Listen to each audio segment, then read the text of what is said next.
Operation സിന്ദൂറിലൂടെ പാകിസ്ഥാന് India നൽകിയ മറുപടിക്ക് പിന്നാലെ അതീവ ജാഗ്രതയിൽ രാജ്യം. അതിർത്തിയോട് ചേർന്നുള്ള 5 വിമാനത്താവളങ്ങൾ അടച്ചു. ശ്രീനഗർ, ലേ, ജമ്മു, അമൃത്സർ, ധരംശാല വിമാനത്താവളങ്ങളാണ് അടച്ചിരിക്കുന്നത്. അതിർത്തിയിലെ ജനങ്ങളെ ബങ്കറുകളിലേക്ക് മാറ്റി. ഇന്ത്യൻ വ്യോമസേന ശ്രീനഗർ വിമാനത്താവളത്തിന്റെ നിയന്ത്രണം ഏറ്റെടുത്തതിനു പിന്നാലെ നിരവധി സർവീസുകൾ റദ്ദാക്കുകയും മറ്റ് സർവീസുകൾ വഴിതിരിച്ചുവിടുകയും ചെയ്തു.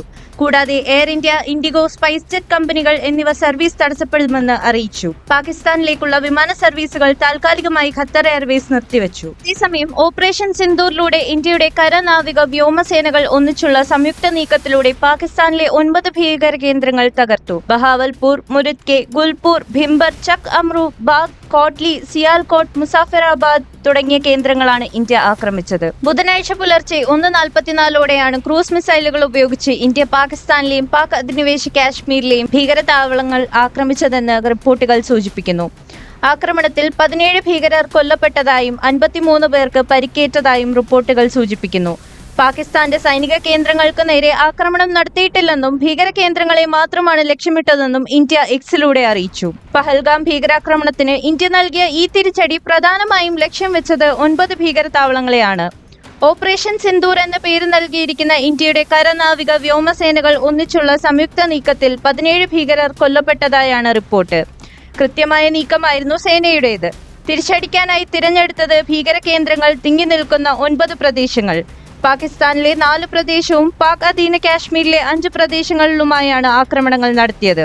ജെയ്ഷ് ഇ മുഹമ്മദ്, ലഷ്കർ ഇ തൊയ്ബ, ഹിസ്ബുൾ മുജാഹിദീൻ തുടങ്ങിയ ഗ്രൂപ്പുകളുമായി ബന്ധപ്പെട്ട പ്രധാന ഭീകര ശക്തി കേന്ദ്രങ്ങളും ബഹാവൽപൂർ, മുരിദ്കെ, മുസാഫിറാബാദ്, കോട്ട്ലി, സിയാൽകോട്ട്, ജുൽപൂർ, ഭിംബർ, ബാഗ്, ചക് അമ്രു എന്നിവിടങ്ങളിലാണ് ആക്രമണങ്ങൾ നടന്നത്. പാകിസ്ഥാനിലെ ഏറ്റവും വലിയ 12ാമത്തെ നഗരമാണ് ബഹാവൽപൂർ. മസൂദ് അസറിന്റെ നേതൃത്വത്തിലുള്ള ഭീകര സംഘടനയായ ജെയ്ഷെ മുഹമ്മദിന്റെ കേന്ദ്രമാണ്.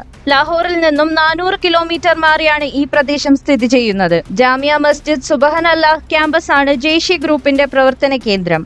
ഉസ്മാൻ ഒ അലി ക്യാമ്പസ് എന്നുകൂടി അറിയപ്പെടുന്ന കേന്ദ്രമാണിത്. ജെയ്ഷെ റിക്രൂട്ട്മെന്റ് അടക്കം പ്രബോധന പരിശീലന പരിപാടികളും ഫണ്ട് റൈസിംഗും ഉൾപ്പെടെയുള്ള പാകിസ്ഥാന്റെ പ്രധാന പ്രവർത്തനങ്ങൾ നടക്കുന്ന കേന്ദ്രമാണിത്. ഏകദേശം 18 ഏക്കറോളം നീണ്ടുകിടക്കുന്ന ഈ പ്രദേശം ഏറ്റവും സുരക്ഷിത കേന്ദ്രമായി ഭീകരർ കരുതി വരുന്നു. പള്ളിയും സെമിനാരിയും ഉൾപ്പെടെ ചേർന്നു കിടക്കുന്ന കേന്ദ്രമാണിത്. പ്രത്യേക രീതിയിലാണ് ഈ കേന്ദ്രം നിർമ്മിച്ചിരിക്കുന്നത്. വലിയൊരു പള്ളിയും 600ഓളം ട്രെയിനുകൾക്ക് പരിശീലനം നടത്താൻ ഉതകുന്നതുമായ മദ്രസയും ഈ കോംപ്ലക്സിലുണ്ട്.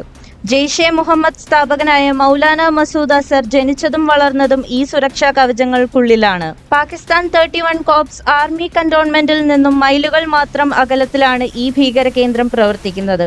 ജെയ്ഷെയുടെ സുഹൃത്ത് സംഘടനയായ അൽ റഹ്മത്ത് ട്രസ്റ്റ് വഴിയാണ് ജാമിയ മസ്ജിദിലേക്ക് ഫണ്ട് എത്തുന്നത്. പുലർച്ചെ 1:44-നായിരുന്നു സൈന്യത്തിന്റെ തിരിച്ചടി. നീതി നടപ്പാക്കിയെന്നും കൂടുതൽ വിശദാംശങ്ങൾ ഉടൻ വെളിപ്പെടുത്തുമെന്നും സൈന്യം സമൂഹമാധ്യമത്തിൽ പ്രതികരിച്ചു.